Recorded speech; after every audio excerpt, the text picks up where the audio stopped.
Varicose veins కి సరైన చికిత్స కోసం సంప్రదించండి ఎవిస్ హాస్పిటల్. నమస్కారం, వెల్కమ్ టు సుమన్ టీవీ. నేను గీతాంజలి. ప్రస్తుతం మనతో పాటు శ్రీచక్రపీఠం వ్యవస్థాపకులు, ప్రముఖ జ్యోతిష్యులు డాక్టర్ ప్రదీప్ జోషి గురువు గారు ఉన్నారండి. వారితో మాట్లాడి సోమవతి అమావాస్య డిసెంబర్ 30వ తారీఖున ఆ రోజున ఖచ్చితంగా అందరూ పాటించవలసిన నియమాలు ఏంటి, ఆ రోజు విశేషం ఏంటి, అలాగే ఎటువంటి పరిహారాలు చేసుకుంటే మంచిది, గురుగారి మాటల్లో విని తెలుసుకుందాం. గురుగారు నమస్కారం అండి. డిసెంబర్ 30వ తారీఖున అమావాస్య, ఇది కూడా సోమవారంతో కూడుకున్నది కాబట్టి సోమవతి అమావాస్య ఇలాంటి వారు చెప్తే తెలుసుకున్నాను. అయితే ఆ రోజు ఏమైనా ప్రత్యేకతలు ఉన్నాయండి? ఆ రోజు పాటించవలసిన నియమాలు ఏంటి, ఇంట్లో విధిగా ఆచరించవలసింది ఏంటో వివరించండి. శ్రీ గురుభ్యో నమః. శ్రీమాత్రే నమః. సోమవతి అమావాస్య, సోమవారం అమావాస్య కలిసి వస్తే మరణగండాల్ని మనం అతిక్రమించవచ్చు. సోమవతి అమావాస్యకున్న ప్రాధాన్యతనే అది. సోమవారం ఎవరికి అంటే చంద్రుడికి ప్రధానమైంది, చంద్రుడు శివుడికి ప్రధానమైంది. సో చంద్రుడు శివుడు, చంద్రుడు ఎక్కడ ఉంటాడు? శివుడి నెత్తి మీద ఉంటాడు. సో శివయ్య ఆరాధన చేయాలి సోమవారం రోజు. ప్రధానంగా ఎవరెవరికైతే ఆరోగ్య సమస్యలు ఉన్నాయో, మరణగండాలు ఉన్నాయో, శత్రుబాధ ఉందో, అదేవిధంగా ఇంకా తెలియని బాధలు, శత్రువుల మూలకంగా ఆస్తి సమస్యలు, తగాదాలు, గొడవలు, ఏ సమస్య ఉన్నా సమస్య పరిష్కారానికి, అరిష్ట నివారణమునకు సోమవతి అమావాస్య శ్రేష్టమైంది. సోమవతి అమావాస్య రోజు విశేషంగా చేయవలసింది ఏంటంటే శివుడికి అభిషేకం చేసుకోవాలి, గంగా స్నానం చేయాలి, లేదా ఏదైనా నదీ స్నానం చేయాలి. సోమవతి అమావాస్య రోజు తప్పకుండా తలస్నానం చేయాలి. అండ్ సోమవతి అమావాస్య రోజున శివుడికి అభిషేకం చేసేటప్పుడు ఆ నీళ్లల్లో, రాగి చెంబులో నీళ్ళు వేసుకొని ఆ నీళ్లలో కొన్ని నల్ల నువ్వులు వేసి ఆ నీళ్లతో స్వామివారికి అభిషేకం చేయాలి.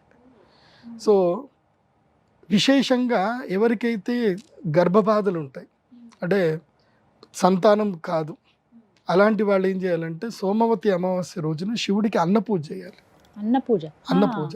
అన్నపూజ చేసి ఇంత ప్రసాదం స్వీకరించాలి. అందరికి కూడా అన్నదానం చేయాలి. సోమవతి అమావాస్య అన్నదానం చేయాలి. అదేవిధంగా ఈ ఏలినాటి శనితో ఇబ్బంది పడతా ఉంటారు ఎవరు? ఇప్పుడైతే మకర, కుంభ, మీన రాశి వీళ్ళు ఏం చేయాలి? ఈ స్కూళ్ళకి వెళ్ళే పిల్లలు ఉంటారు, అంటే మనకి గవర్నమెంట్ స్కూల్స్కి వెళ్ళే పిల్లలు, కొంతమంది పేద పిల్లలకి ఈ సోమవతి అమావాస్య రోజున పుస్తకాలు ఇవ్వడము, పెన్నులు ఇవ్వడము, లేదా వాళ్ళకి యూనిఫామ్స్ బట్టలు ఏమైనా ఇవ్వడము, లేదంటే షూస్ కానీ చెప్పులు కానీ కొనివ్వడం, ఇవి చేయాలి. ఇవి చేయడం వల్ల కూడా మంచి ఎనర్జీస్ వస్తాయి, అంటే మీ నెగిటివ్స్ మొత్తం పోతాయి.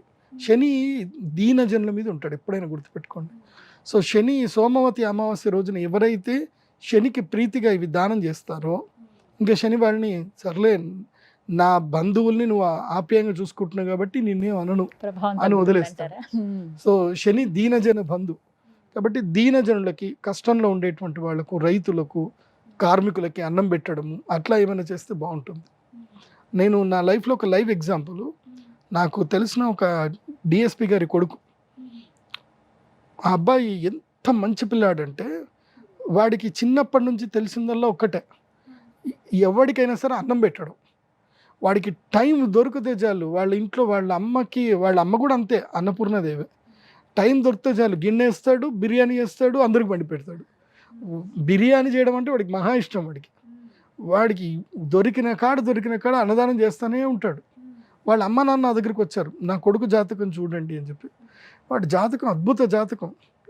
మా కొడుకు పెళ్ళి అవ్వట్లేదండి, ఏం పెళ్లి చేయాలంటే, మీ కొడుకు పెళ్ళి అవ్వట్లేదు, అన్నీ మర్చిపోండి, మీ కొడుకు జీవితకాలానికి సరిపడ పరిహార పూజలు చేస్తున్నాడు.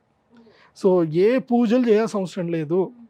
ఆల్రెడీ వాళ్ళమ్మ గురుగారు చాలా కమర్షియల్ గురుగారు అని చెప్పి 3 లక్షల చేతిలో పెట్టుకొని వచ్చింది అమ్మ. వాళ్ళమ్మ ఎక్కడ వీళ్ళు సరూర్ నగర్లో ఉంటారు. 3 లక్షల చేతిలో పెట్టుకొని వచ్చింది ఆవిడ. చేసేద్దాం గురుగారు, కుజదోషం ఉందంటే ఏమీ అవసరం లేదు, మీ వాడు జీవితకాలానికి చేయవలసిన పరిహారాలన్నీ చేస్తున్నాడు. మంచి అమ్మాయి దొరుకుతుంది, మంచి పిల్లలు పుడతారు, మీరేం టెన్షన్ పడకండి, మీ కన్సల్టేషన్ ఫీజు వరకే తీసుకుంటున్నాను, ఏ పరిహారాలు అవసరం లేదని చెప్పాను. అదేంటి గురుగారు మీరు పరిహారం లేదంటున్నారంటే, నేను డేట్ కూడా రాసిచ్చా, ఈ డేట్కి నీ కొడుకు పెళ్ళి అవుతుంది, ఈ డేట్ వరకు నీ కొడుకు ఇంత సంపాదిస్తాడు, ఇవి జరగకపోతే నా దగ్గరికి రా, అప్పుడు నేను పూజలు చేయిస్తా అని చెప్పాను. ఆవిడ ఏంది డబ్బులు ఇచ్చినా తీసుకోకుండా పోతున్నారు గురుగారు వెళ్ళిపోయింది. తర్వాత వాడికి మంచి సంబంధం, సడన్గా సెటిల్ అయింది, ఎంత మంచి అమ్మాయో, మంచి అమ్మాయి పెళ్లి చేసుకుంటే అసలు ఆ అమ్మాయి ఎంత ప్రేమ ఉంటుందో అబ్బాయితోటి. వీడు అన్నదానం చేస్తుంటే ఆమె ఇంకా డబుల్ దానం చేస్తుంది ఆమె.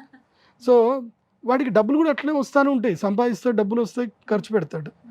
నా లైఫ్లో చూసిన ద బెస్ట్ ఎగ్జాంపుల్ అన్నదానానికి కొదవలేదు అని. అట్లాగే మన జగన్ గురూజీ గారు ఉంటారు, హైదరాబాద్కి ఆయన ఏమీ లేకుండా వచ్చారు. ఆయన ఇప్పటికీ ఎవరైనా ఇంటికి వచ్చి అన్నం అడిగితే లేదు అని అన్నారు. అందరికీ అన్నదానం చేస్తూ ఉంటారు. అన్నపూర్ణాదేవి గుడి కట్టారు ఆయన స్థాయికి. ఎంత అద్భుతమైన కేపీహెచ్బి కాలనీలో ఒక పెద్ద యోగాశ్రమం కట్టారు. అదంతా శక్తి ఏది అంటే అన్నదానం శక్తి. అందుకే సోమవతి అమావాస్య రోజున, అది కాకుండా ఎప్పుడైనా సరే టైం దొరికినప్పుడల్లా అన్నదానం చేయండి, కడుపు నింపండి. ఎందుకోసమంటే ఈ ప్రపంచంలో అందరికీ ఉన్న ఒకే ఒక్క బాధ ఏంటంటే ఆకలి. అన్ని జీవరాశులకి ఆకలి, బాధపడుతున్నారు. అవును. కాబట్టి అందరికీ అన్నదానం చేయండి, జంతువులకు పెట్టండి, అన్ని చేయండి, కడుపు నింపండి. మీకు ఏ జ్యోతిష పండితు దగ్గరికి వెళ్ళాల్సిన అవసరం లేదు, గుడికి కూడా పోవాల్సిన అవసరం లేదు. కడుపు నింపినటువంటి వాడు అంటే గర్భాలయం నింపితే చాలు, ఇంకా ఎక్కడికి వెళ్ళాల్సిన అవసరం లేదు. కడుపు నింపితే చాలు, దేవుడు నీ దగ్గరికి వచ్చి పక్కన కూర్చుంటాడు. ఎందుకోసమంటే ఆయన చేసే పని నువ్వు చేస్తున్నావు కదా అని. ఎందుకోసమంటే ఆయన చేసే పని కూడా అంతే కదా. సో సోమవతి అమావాస్య రోజు అన్నం పెట్టండి. ఇంకొక విశేషం ఏంటంటే శత్రుబాధ ఉంది, భయంకరమైన శత్రుబాధ, గ్రహ బాధలు ఉన్నాయి, అసలు ఏది జరగట్ల, ఏ పని జరగట్లే, ఏదో ఒక సమస్య. బగలాముఖి దేవి పూజ చేయండి సోమవతి అమావాస్య రోజు. ఎవరైనా చేయవచ్చు, ఎవరైనా చేయొచ్చు. బగలాముఖి సాధన అంటే మంత్ర సాధన గురువు గారు చేస్తారు. మీరు తెల్ల ఆవాలు, ఇప్ప పువ్వు, తోక మిరియాలు అవి వేయడం మీ పని. మంత్రానికి మీరు జస్ట్ అభిస్ నివేదన చేయండి, గురువు ఆశీర్వాదం తీసుకొని వెళ్ళండి. మాల ఇస్తారు, పసుపు మాల ఇస్తాము, తర్వాత బగలాముఖి లాకెట్ ఇస్తాం, తీసుకొని వెళ్ళిపోండి, మీ పని జరిగిపోతాయి.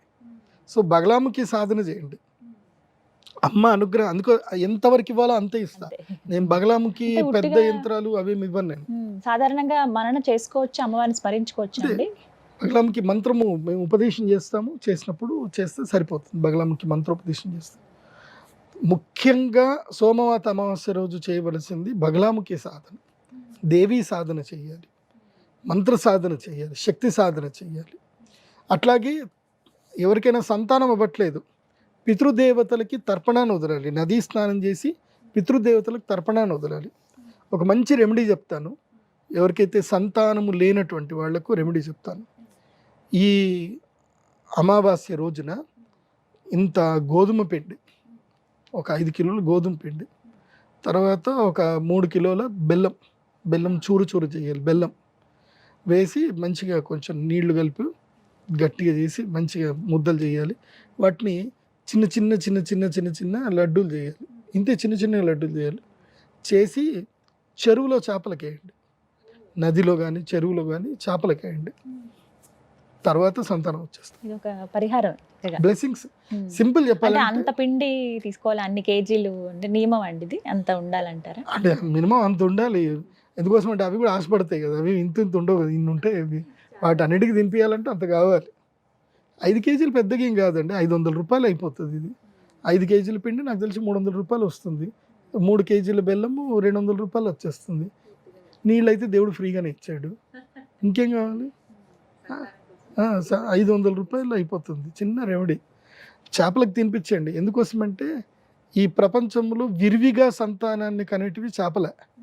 వాటి ఆశీర్వాదం వస్తే సంతానం అయిపోతుంది.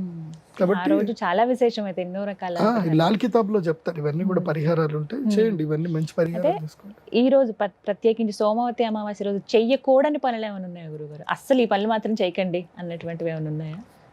సంసారం చేయకూడదు, మాంసం తినకూడదు, అండ్ ఎలాంటి అగ్రిమెంట్ చేయకూడదు, సిగ్నేచర్లో అగ్రిమెంట్ చేయకూడదు, ఎవరికి అప్పులు ఇవ్వకూడదు, అండ్ 4 కూడళ్ళు దాటకూడదు. ఇవి చాలా కీలకమైనవి. దిష్టి తీసుకోవచ్చు కానీ కూడలు దాటకూడదు.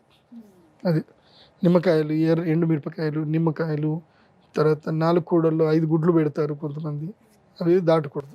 అమావాస్య రోజు ఇందాక అన్నారు మీరు దిష్టి అని, కొంతమంది గుమ్మడికాయ దిష్టి అని ఇలా రకరకాల దిష్టిలు తీసి పడేస్తుండే, ఆ రోజున చేయొచ్చా అండి? అమావాస్య రోజు చేయాలి. దిష్టి ఉంటే అమావాస్య రోజే తీపించుకోవాలి. ఎండుమిరపకాయలు, తర్వాత ఉప్పు, చేసుకో. చాలామంది ఇది ఒకటి చేస్తారు, ఈ నిమ్మకాయలతో తీసి 4 మూడల్లో పెడతారు. అట్లాంటివి చేయకండి. ఇప్పుడు నీ కష్టం పోతుంది సరే, ఇంకోటి కష్టం వస్తుంది కదా, ఇంకోటి కష్టం వస్తే అది అది మంచిది కాదు కదా. మళ్ళీ అదొక పాపం. అదొక పాపం. సింపుల్ రెమెడీ చేసుకోండి.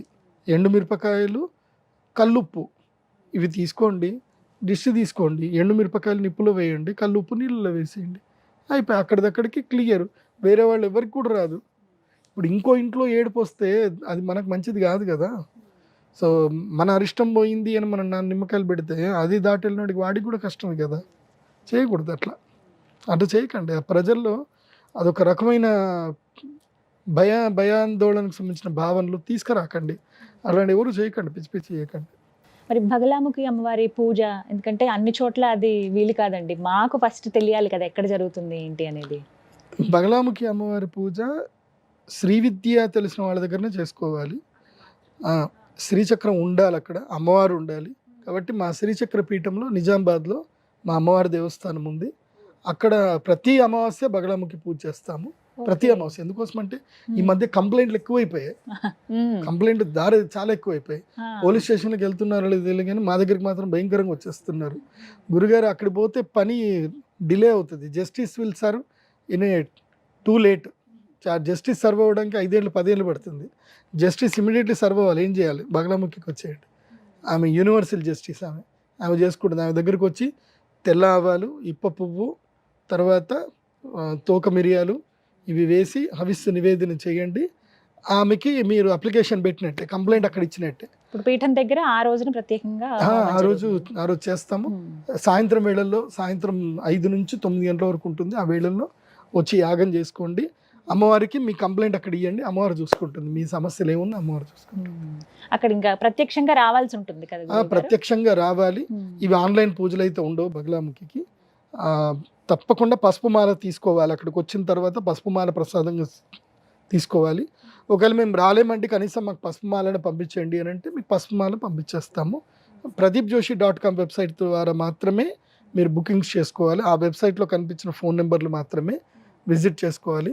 ఇప్పుడు సుమన్ టీవీలో నా ఫోన్ నెంబర్ ఇస్తున్నారు, కానీ ఏం చేస్తున్నారంటే మన వీడియోని ఇంకో దగ్గర కాపీ చేసుకొని వాళ్ళ ఫోన్ నెంబర్ చేసుకొని అవి షార్ట్స్ చేసుకుంటున్నారు. వాళ్ళకి ఫోన్ చేయగానే ఆ గురుగారు ఉన్నారండి, స్నానం చేస్తున్నారండి, లేదంటే పూజ చేసుకుంటున్నారండి, ఆ గురుగారితో మాట్లాడడం కుదరదండి, మీకు ఏమన్నా ఉంటే మేము పంపించేస్తానులేండి అని చెప్తున్నారు. నా పేరు చెప్పుకొని వేరే వాళ్ళు వ్యాపారం చేస్తున్నారు. దయచేసి మోసగాళ్ళని నమ్మకండి. గురువు గారి వెబ్సైట్ ఏదైతే ఉందో అందులో నా వెబ్సైట్ ద్వారా మాత్రమే విజిట్ చేసి బుకింగ్ చేసుకోండి. అండ్ అపాయింట్మెంట్, జ్యోతిష్యం అపాయింట్మెంట్ నేను నేరుగా వీడియో కాల్లో మాట్లాడే అపాయింట్మెంట్ ఇస్తాను ఎవరికైనా. అండ్ నా కన్సల్టేషన్ ఫీజు 25,000 ఉంటుంది, రూపాయి తక్కువ ఉండదు. 200 రూపాయలు గురుగారి కన్సల్టేషన్ ఎక్కడ ఇవ్వరు.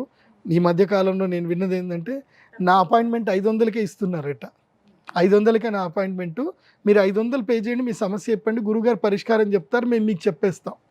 500 వేయించుకుంటున్నారు, ఏదో వాళ్ళకి నచ్చింది చెప్తున్నారు, నేను చెప్పానని చెప్పి వాళ్ళు బాధలు పడుతున్నారు. ప్రదీప్ జోషి గారితో మాట్లాడాలంటే డైరెక్ట్గా వీడియో కాల్లోనే మాట్లాడతారు. అది pradeepjoshi.com వెబ్సైట్ త్రూ విజిట్ అవుతేనే నాకు పేమెంట్ అవుతేనే నేను మీ వీడియో కాల్లో మాట్లాడతా. బాగా గుర్తుపెట్టుకోండి. ఈ మోసగాళ్ళు బాగా మంది తయారయ్యారు, దయచేసి మీరు మోసపోద్దని చెప్పి. మొత్తంగా సోమవతి అమావాస్య ఈ రోజున పీఠం దగ్గర అయితే హోమం నిర్వహిస్తారు. శ్రీచక్ర పీఠం జగదంబ సన్నిధానంలో అక్కడ 360 కిలోల శ్రీచక్రం పెట్టాం మేము. అక్కడ పంచలో శ్రీచక్రం మహాశక్తి. శ్రీచక్ర స్పర్శ చేస్తే చాలు నెగిటివ్స్ అన్ని ఇట్లా ఎగిరిపోతాయి. అవునా, చెప్తున్నప్పుడే అనిపిస్తుంది. దర్శిస్తాం, ఖచ్చితంగా వస్తాను గురుగారు నేను. మంచిది. శ్రీమాన్.